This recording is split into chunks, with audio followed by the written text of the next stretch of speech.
Well, you had the accusation there. I mean, he was very categorical when he talked about, well, maybe he didn't mention your name, but I'm sure that you were very sure and clear that he was referring to the fact that you stood bail for Nnamdi Kanu, who is nowhere to be found as we speak. you know, I never expected anything else. Actually, you see, this is just one of the things that make it difficult for us to have a conversation. For a country that is undergoing this type of problems that we are undergoing, at every point you want to have a conversation. Then somebody from the presidency turns around and becomes personal. You understand? And let me educate Garba Shehu. A judge said, you need a senator to stand shorty. And I did. And the military attacked the man before the day he was to come to court. And he escaped for his life. Then turning around, oh, you stood shorty for a criminal. What makes him a criminal? That is carrying flag and saying, I want another country. Is he carrying AK-47 in the bush and kidnapping people and killing people? So that is why it's always very difficult to have a conversation. The reason is that at all times, when you want to have this conversation, there's a fallback to, okay, this is the situation, so why should we listen to you? What we cannot run away from right now is that there is a rhetoric of hate, a rhetoric of suspicion, a rhetoric of distrust. That is prevalent even amongst the elite. I mean, this morning we're seeing in one of the papers, governors at war. That is also there right on the front pages. And we're beginning to see the results of the hate, of the suspicion, and of the distrust being manifest, as we saw in Shasha, in Ibadan, as we also saw in some parts of the East, even though that has not been confirmed. The video clips we saw of people called the Eastern Security Network going to the bushes and burning settlements of, perceived enemies. Isn't that a problem? I think it is. And I think that what we need to do is always to have a conversation to be able to lower this tension. It is not a conversation of one person always pointing accusing fingers on people when suggestions are being made on how to de-escalate the tension that we have. It is this insensitivity that is leading everybody to say, okay, if you're not willing to listen to me, let me arm myself. That is all that we're seeing. I'm very happy that Garba Shehu said the president is concerned. So fine, he is concerned. Can he come out and tell Nigerians, I am concerned? That is what Wole Soyinka recommended. Well, let's go to Lagos now, and I think we can pose that question to the president's spokesperson, Chamberlain. Well, yes. Mr. Shehu, can you just go straight and address that one? The president is concerned clearly, but people want to hear him, not just through a statement, but through his face and voice.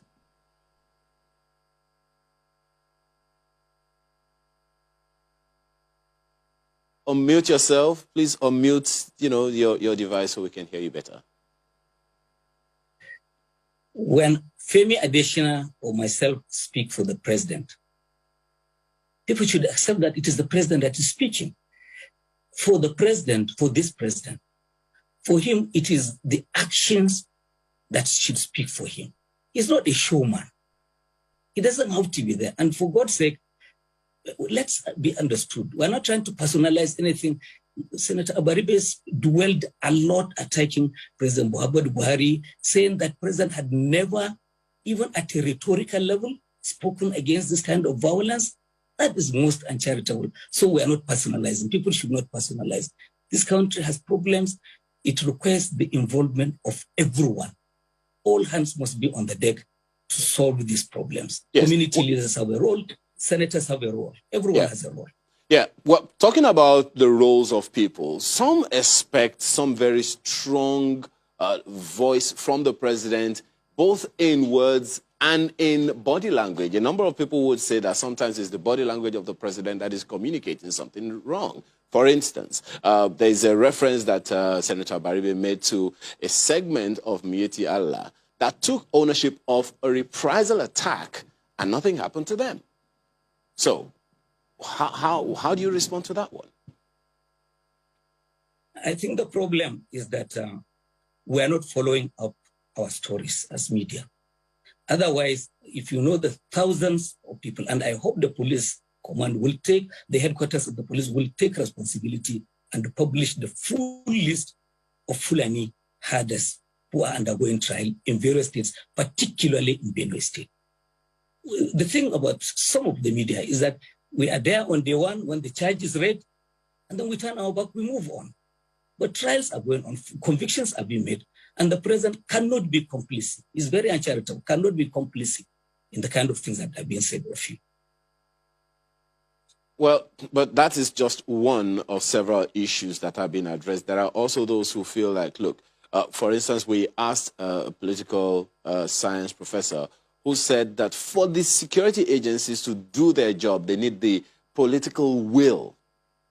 And, you know, a good question will be, whose political will? What's your take on that? Is that to say that the security agencies do not want to do their jobs, or that they are waiting for the president or presidency to agree that they should do their jobs? It's happening, and begin to be appreciative of the enormous risks that our security people are taking. They are making it possible for you and I to sleep well because they are exposing themselves on the front lines. So for anybody to say there is no political will, is anybody complaining? Is the IG of police saying he's unable to do his job because he doesn't have support? Look, this president allows you to do your job. Look, people have been found complicit in a lot of wrongdoing in this country. Contract, and the president will never call, say, a minister and say, give this contract to this or that person. So you have the most powerful people in government running the various government departments because the president is not meddlesome. So what does he mean by political will? Well, maybe political will because there are also other layers of government, local, states, and at the federal level, VIPs who they don't want to offend. Then that is the problem. But nobody would do their job right, and then the president will disown them. It has not happened, it will not happen. All right, then, Mr. Garba, Shehu, we do appreciate your perspective this morning. Thank you for talking to us today. Thank you very much. All right, Mapa, let's get the concluding thoughts of the senator. Yeah, your concluding comments. First and foremost, I'd like to ask whether or not you would also accept that when the president's spokespersons speak, it's as good as the president. Well, I don't know where in the world that when a spokesperson speaks, then is the president when there are urgent matters of state. When things are okay, and things, of course, the presidential spokesman could be giving you updates and so forth. But you could see just from the coronavirus issue, no head of state in the world did not come out to talk to their people. None. And some were doing it almost on a daily basis. The insecurity that we are facing is also one of the most critical things that we are facing in Nigeria at the moment. And one would have expected that the president will not be detached and then saying, okay, just talk to us, whatever, the spokesman said that is it. But if that is what they call his style, I think that is not such a very good style for the thing that we are facing today. Well, we understand that you're going to be releasing a book very soon. I wonder I can't wait to see what will be inside the book.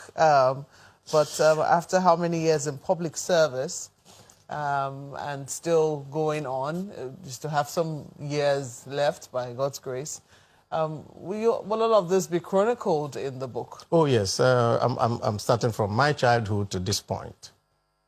And I'm 66. So I was an independent baby. I was 5 years when we had the independence at, in October 1960. And so, there are a few vignettes, a few stories that are told inside there of the possibilities of Nigeria. I told a story about how I became a staff of the Bendel State University. I never knew anybody. I just did an interview. The interview was conducted by the head of department at that time, Professor Lambo, who used to be a minister. How I became a staff of SEO through a man called Ifaturoti. I'm just I mean, wondering, those are the things. Nigeria was better. are you still hopeful for this country? Of course. Okay, it's a fine Of course, place I still hope that Nigeria will go back to that, where we don't need somebody calling me to say, please give me a letter so that I can go and get a job. It's a fine place to live it, Senator. I certainly look forward to the release of that book and the stories that will be written in it. But we have to thank you so much for coming on this morning. It's my pleasure. Senator Einaya Abaribe is the Senate Minority Leader.